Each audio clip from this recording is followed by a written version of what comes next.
Olá! Tudo bem contigo? Olá, galera do sexto ano, muito bem-vinda!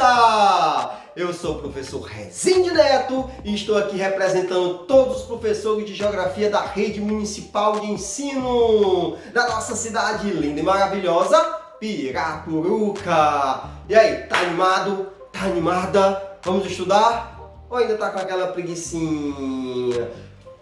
Já disse, ó, dá aquele tapa na cara da preguiça, puxa aquela motivação lá de dentro e vamos estudar. E o que a gente vai estudar hoje? Vamos estudar a unidade? Você lembra da unidade? Eu tô tentando lembrar a unidade. Ó, pega o nosso livro de geografia do projeto Araribá. Vamos estudar a unidade 4. Vamos estudar na unidade 4 relevo e hidrografia. Mas antes eu tenho reparado que você mesma. Ei, tô falando com você, hein? Você ainda não se inscreveu no canal. Ó, se inscreve no canal, deixa aquele like, se inscreve também nos canais parceiros, canais Coisa Boa e Titana Kids, tá bom? Vamos dar aquela moralzinha, se inscreve lá e deixa teu like, tá bom? Obrigado, ó. Tamo junto, conto contigo, tá bem? Então vamos lá, relevo e hidrografia. Primeiramente, relevo. Pra gente começar relevo, nós vamos falar de paisagem. E o que é paisagem? Você do sexto ano sabe o que é paisagem? O que é paisagem? É tudo aquilo que a nossa visão alcança. Tudo aquilo que os nossos olhos conseguem ver. Isso aí você já estudou, já deve saber. Então existe a diferença da paisagem natural para a paisagem que é modificada pelo homem. Então tudo aquilo que a gente vê é paisagem. E na paisagem tem as formas de relevo, os elementos que constituem uma paisagem. Então você vai encontrar locais baixos, locais altos. Então nós vamos assim estudar este relevo terrestre. Dá uma olhadinha nessa imagem, ó. Bota a imagem. Tá? Então nessa imagem você vai ver aí as principais formas de relevo. Você tem o planalto, essa parte mais elevada. Você tem a depressão, essa parte aí mais baixa. Você tem as montanhas e você tem a planície, aquela parte mais baixa, mais plana, tá? Volta para cá. Sabendo dessas formas de relevo, nós vamos ver primeiro as montanhas. No teu livro, na página 105 diz assim, ó: as montanhas são as formas de relevo de maior altitude e em costas íngremes na superfície da Terra. Vamos já saber o que é altitude e o que é uma encosta íngreme. Primeiramente, o que é altitude? Altitude é uma parte mais alta, mais elevada. E aí que nós entramos no que diz mais abaixo aqui. A diferença entre altitude e altura. Simples, tá? Você pode olhar para você mesmo. Se olha, você que está aí me assistindo, ó. Olhe para você. Você viu? Então você tem uma altura. Então você pode ser mais alto do que o seu irmãozinho, que é mais baixo. No caso aqui da altitude, imagine que você está comigo, está subindo uma montanha. E a gente escalou e chegamos ao topo da montanha. Então, aquilo dali é o quê? É uma altitude. Nós estamos o quê? A não sei quantos metros em relação ao nível do mar, que o nível do mar está a 0. Então a gente vai subindo, vai aumentando a nossa altitude, a altitude do lugar em que estamos. E quanto maior é a altitude, menor é a temperatura. Muito bem, pegou a ideia, tá? Então, quanto maior a altitude, menor a temperatura. E as encostas íngremes são terrenos que são acidentados, tá? Então, você tem uma montanha, então aquelas encostas íngremes você vai subindo. Beleza? Tranquilo? No caso aqui, você pode pegar na página 106 e para planaltos, tá? Então os planaltos são o quê? São superfícies irregulares que podem ter formatos variados, como morros, serras, chapadas, tá? Então essas áreas sofrem mais a ação de agentes de erosão, como o quê? A água da chuva, dos rios, dos ventos, que é erosão, apesar que a gente vai ver já já, mas erosão, você sabe, vai lá, é o desgaste do solo. Erosão é o desgaste do solo. O solo se desgasta por várias situações e nós chamamos de erosão. Planície, daqui na página 107, acompanha comigo, página 107. O que são planícies? São áreas planas, mais baixas. Então se você tem aqui, vamos supor, um planalto, que é uma área mais baixa, você tem mais alto, tá? E você tem a planície, que é uma área mais baixa. Então aqui você está na planície, você subir, você vai para um planalto, tá?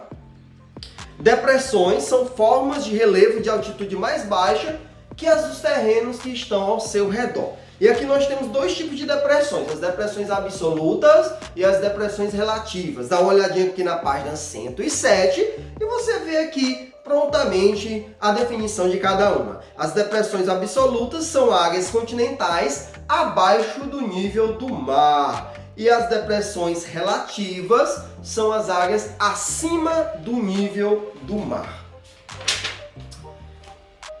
Página 109, 110 e 111 a gente entra nos agentes do relevo, nos agentes transformadores do relevo. Existe o quê? Os agentes internos e os agentes externos. Então, o relevo ele é modificado. O mundo ele surgiu, ele não ficou quietinho do jeito que está. Uma paisagem não fica quietinha do jeito que está por muito tempo. Ela vai sendo modificada, ela vai sendo transformada. Então nós temos esses agentes que transformam este lugar, que transformam essa paisagem. Então nós temos os agentes internos e os agentes externos. Primeiramente aqui no seu livro, você dá uma olhadinha aqui nos agentes internos. Agentes internos são aqueles que estão, podemos dizer, dentro, né?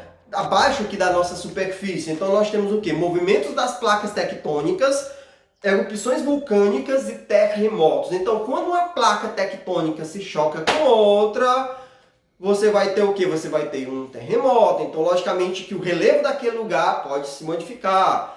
Você também pode ter um surgimento de uma cordilheira, tá? De uma montanha, a partir também das placas tectônicas. Então muda o relevo. É a erupção vulcânica. Então quando o vulcão ele expele a sua lava, então o que vai acontecer? Aquela lava, aquele material pastoso, aquele magma, ele vai virar uma rocha, chamada rocha magmática. Muito bem. E nós temos os terremotos, né? Todo mundo sabe que o tremor de terra ele vai então ter influência direta também na transformação do relevo. Então os agentes externos, então processos químicos, físicos e biológicos ocorrem na crosta terrestre e transformam, modelam o que os agentes internos produziram. Então esses processos nós chamamos de agentes externos que dependem do ar, né, do vento, da temperatura e da água. Então a alteração das rochas e do solo devido à ação desses agentes externos nós chamamos de intemperismo. Página 112, os tipos de erosão. Então nós temos a erosão pluvial, erosão fluvial, glaciária, eólica, marinha e antrópica. A erosão fluvial ele é causada pelas águas dos rios, a pluvial pela água das chuvas, a glaciária ocorre em regiões de clima frio. A erosão eólica pela ação do vento, marinha pelas forças da água do mar e a antrópica é causada pelas ações dos seres humanos. Uma dessas ações antrópicas que eu queria mencionar, bem aqui na página 113, onde se refere a assoreamento é em relação às matas ciliares. Imagine um rio. Esse rio bonito, onde nas margens tem plantas, tem matas. Essas matas que estão nas margens dos rios são chamadas matas ciliares. Compara com os teus cílios. Cadê os nossos cílios? Aqui. Os nossos cílios servem para quê? Para proteger os nossos olhos. Então, da mesma forma, as matas ciliares servem para proteger os rios. Então, imagine que essas matas ciliares elas são retiradas. Logicamente que com a ação do vento, da água, da chuva, vai acontecer que aquela terra que estava nas margens dos rios, ela vai adentrando para dentro do rio. Então vai acontecer o assoreamento deste rio. Logicamente, esse rio poderá um dia deixar de existir por conta que o ser humano foi lá, tirou essas matas ciliares. Então nós devemos sim ter cuidado, proteger o nosso meio ambiente, proteger os nossos rios. Fica a dica! Agora você pega seu livro, vai para o capítulo 10, na página 117, onde nós vamos falar um pouquinho sobre água, né? Sobre hidrografia. Primeiramente aqui você vai ver o ciclo da água. A imagem aqui do ciclo da água. Número 1. Calor irradiado pelo Sol provoca a evaporação das águas dos oceanos, mares, rios e lagos. Depois a água se acumula na atmosfera na forma de nuvens, que se precipitam em forma de chuva ou neve. 3. Parte das chuvas cai sobre os oceanos e mares. Outra parte atinge os continentes, podendo cair sobre o solo, onde se infiltra e alimenta os lençóis subterrâneos. 4.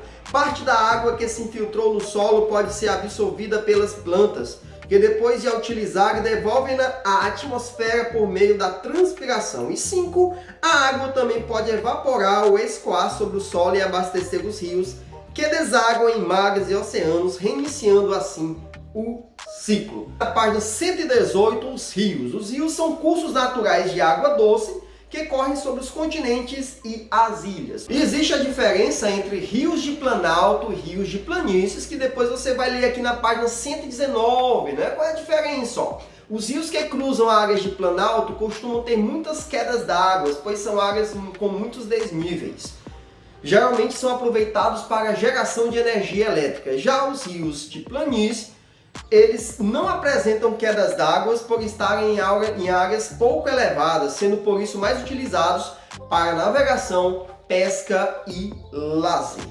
Nas águas subterrâneas nós temos os lençóis freáticos, então a importância de nós também cuidarmos, né, de não colocarmos lixo em qualquer lugar, de fato termos esse carinho especial pelo meio ambiente. Então, o lençol freático ele é muito importante, ele é um reservatório de água que se encontra na camada do solo mais próxima à superfície.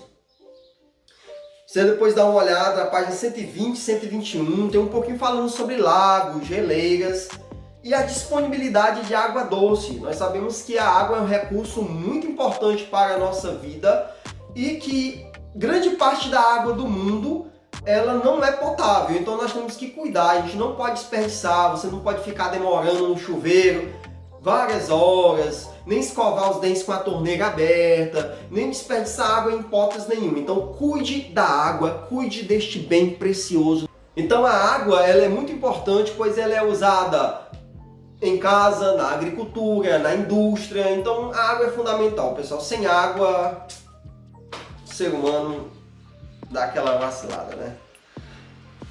O que a gente pode falar mais?